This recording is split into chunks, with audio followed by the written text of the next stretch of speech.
Priya, Sunday special ఏం చేసినావు? Hello అందరికీ, ఈరోజు మా ఇంట్లో ఐటమ్స్ చూద్దామండి.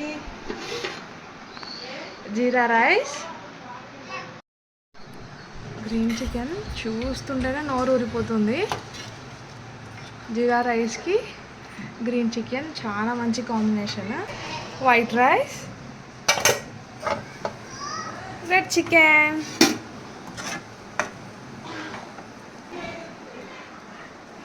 జొన్న ముద్ద, ఆనియన్స్, పెరుగు.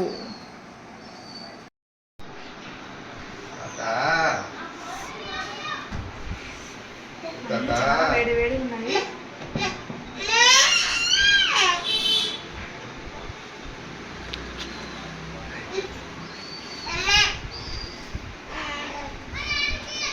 మా ఛానల్ని లైక్ ఉంటే సబ్స్క్రైబ్ చేసుకోండి. Bye bye.